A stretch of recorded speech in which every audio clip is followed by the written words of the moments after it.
नमस्कार, जय हिंद, वंदे मातरम। महेंद्र कुमार पांडे, दमदार 24 न्यूज में स्वागत है। इस समय हमारी उपस्थिति पिकरौली विधानसभा के अंतर्गत वार्ड क्रमांक 122 में है और दमदार 24 न्यूज का जो कार्यक्रम चल रहा है, आइए वार्तालाप करें। उसी के मेहमान है रमेश यादव जी। आपका बहुत बहुत धन्यवाद है। दमदार 24 न्यूज में आपका बहुत बहुत स्वागत है। नमस्कार।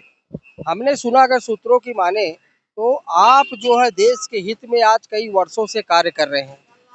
देश प्रणाली में कर रहे हैं, समाज प्रणाली में आप कार्य कर रहे हैं और जैसे कि कुछ लोगों ने बताया कि इस जो है आप मनपा के चुनाव में भी आप जो है इच्छा जताए हैं चुनाव लड़ने के लिए, तो क्या सही बात है? जी सर, मैं रमेश यादव, मैं एक खिलाड़ी हूँ और इस देश के लिए 1994 को मेरा चुनाव हुआ था जापान के लिए वुशु गेम से। लेकिन वहां पे जाने के लिए हमारे इस सिस्टम के गृह मंत्री ने हमसे 1-1 लाख रुपया मांगा था। उसके बाद हमने अपने खेल को आगे बढ़ाने के लिए और अपने देश के खिलाड़ियों को आगे ले जाने के लिए तफीसा इंटरनेशनल संस्था से, जो जर्मन से जुड़ी हुई है, उसके माध्यम से पिछली 10 साल से वर्ल्ड वॉकिंग डे ये मुंबई महाराष्ट्र में हम लोग सारे जगहों पे कर रहे हैं। चलने के साथ में लोगों का स्वास्थ्य, 1 रुपया भी खर्चा करते हुए उनको ब्लड प्रेशर, अस्थमा, डायबिटीज, लकवा और कैंसर जैसी बीमारियों से कैसे बचाना है, इसके बारे में पिछली 10 साल से हम मार्गदर्शन कर रहे हैं। ये करते हुए हमने ये चीज देखा है कि खिलाड़ियों का जो खेल का मैदान है, अब हमारे पवई में देखा जाए, मेरी उम्र है 52 साल। इस 52 साल में मुझे कोई खेल का मैदान नहीं मिला, बल्कि यहाँ पे आरक्षित खेल का मैदान था, लेकिन उसका एफएसआई कहां से कहां घुमाया, ये यहाँ के जो स्वयं घोषित लैंडलॉर्ड कहां जाता है। इन्होंने 20 साल में क्या क्या लोगों का फंड हते आया है, वो हम बाहर निकालेंगे इसी चुनाव में। इसी के साथ में इस पवईकरों की बहुत सारी दिक्कतें हैं, जैसे कि शौचालय।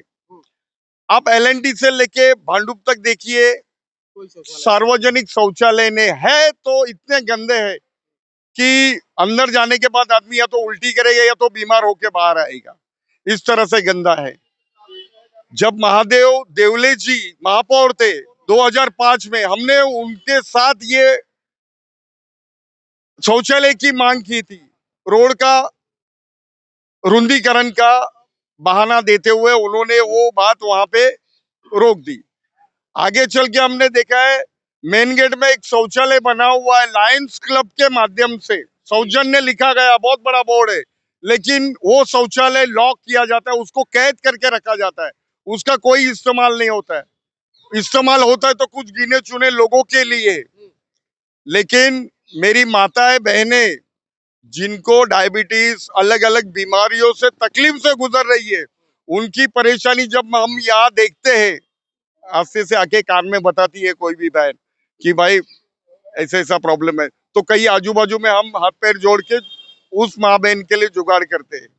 तो 20 साल से यहाँ पे जिसने राजनीति किया और पिछली 9 साल से जो राजनीति कर रहा था, इनको ये चीज दिखाई नहीं दी।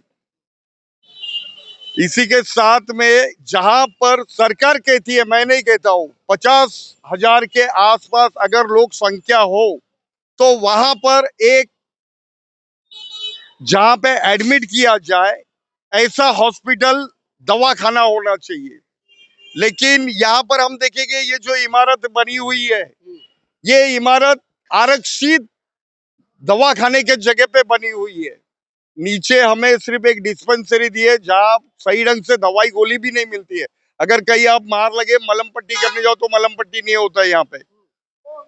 ऐसी हालत में रमेश जी, इस समय जैसे हम लोग शहीद विजय रामचंद्र कोकरे चौक पे खड़े हैं, जी सर, बगल में है रमाबाई जो है अम्बेडकर नगर है। मैंने कल वहाँ की खबर चलाई थी, वहाँ 6 सीट का बाथरूम है।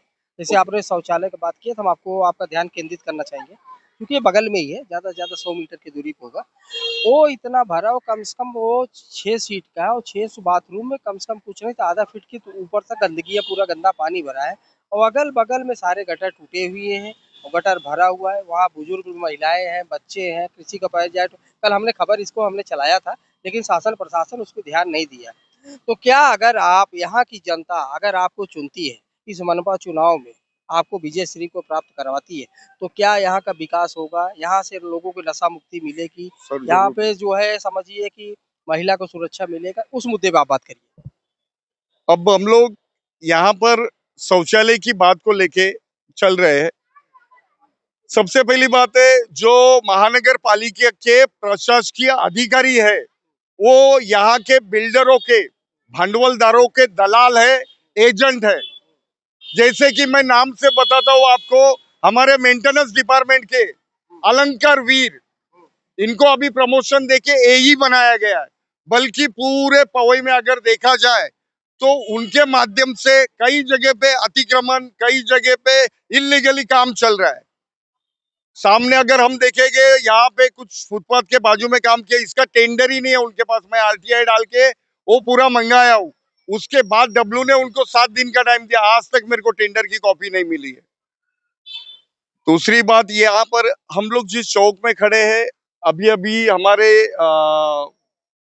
शहीद विजय रामचंद्र कोकरे, ये आर्मी का बंदा, इसके नाम से दिया गया। थोड़ा सा आप कैमरा यहाँ पे करेंगे तो देखो, भारत रत्न डॉक्टर बाबा साहब आम्बेडकर महानगर पालिका और लिखा हुआ है डॉक्टर बाबा साहेब आम्बेडकर चौक। मतलब ये सरकार लोगों को कैसे गुमराह कर रही है। एक ही चौक को 4 नाम दिया गया है। 3 साल पहले इस चौक को संत रविदास नाम दिया था, उसके भी पेपर कटिंग और कुछ वीडियो हमारे पास है।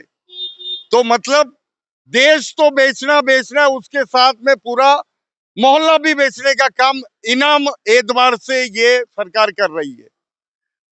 और सर, यहाँ की शिक्षा व्यवस्था भी, जिन्होंने यहाँ 20 साल राज किया है उनके अंडर में है। यानी लोगों ने शिक्षा लेनी है लेकिन फीस डबल टिबल लेनी है, और गरीब बंदा जा नहीं पाता है।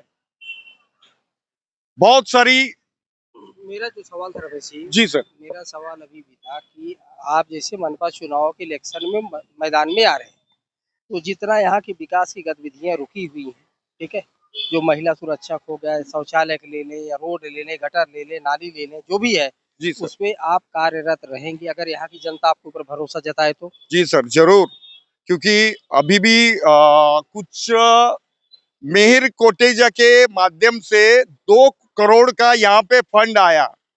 रमाबाई अंबेडकर नगर के जहाँ पे कॉर्नर पे होटल है एक, वहां से लेके आगे तक ट्रिनिटी तक, तो सिर्फ 4 दुकान का काम हुआ है, बाकी काम हुआ नहीं है। यहाँ पे भी अलंकार वीर आता है। कुछ गलियों में जो काम चल रहा है वहां पे भूसा यूज किया जाता है। अगर जनता कुछ भरोसा करके मुझे चुन के लाती है तो 100% महिला सुरक्षाओं के लिए तो मैं कम से कम 25 साल से मुफ्त में सेल्फ डिफेंस के क्लासेस लेता हूँ। इसके सारे प्रूफ भी है। हमारे खेल का मैदान ना होने के कारण स्काई वॉक ब्रिज पे मैं लेता हूँ। इसको TV9 ने खुद शूट किया हुआ है। अब जब लेंगे तो आप हमको बताइए, हम भी आएंगे। जी सर। जी। और हम रमेश यादव जी के बारे में बता दें, ये नाथ संप्रदाय से आते हैं और इन्हों आज तक, जैसे इन्होंने बताया कि इनकी आयु जो है 52 वर्ष की हो गई है, लेकिन ये अपने बचपन से ही समाज सेवा में लग्न हो गए थे और समाज सेवा कर रहे हैं। इनको जो है आज चाहे जिसका भी कार्य हो, ये क्या करते हैं, सच्चाई का साथ रहते हैं, सच्चाई के साथ इन्हीं बात करते हैं और खुल के बात करते हैं और किसी के दाव दबाव में बात नहीं करते। जो भी यहाँ कमियां थी, उन्होंने दमदार 24 न्यूज़ से वार्तालाप किया है और इन्होंने भी इच्छा जाहिर किया है कि मैं इस मनपा के चुनाव में मैदान में आ रहा हूं। अगर यहाँ की जनता हमारे ऊपर भरोसा जताती है तो मैं जितना भी कार्य यहाँ विकास का नहीं हुआ, वो विकास का कार्य हम आपको करके देंगे। जैसे हमने कहा, शहीद विजय रामचंद्र कोकरे चौक पे हम लोग खड़े हैं और बिकरौली विधानसभा वार्ड 122 के अंतर्गत। तो आप ऐसे ही कैमरा पर्सन निजाम के साथ महेंद्र कुमार पांडे, दमदार 24 न्यूज।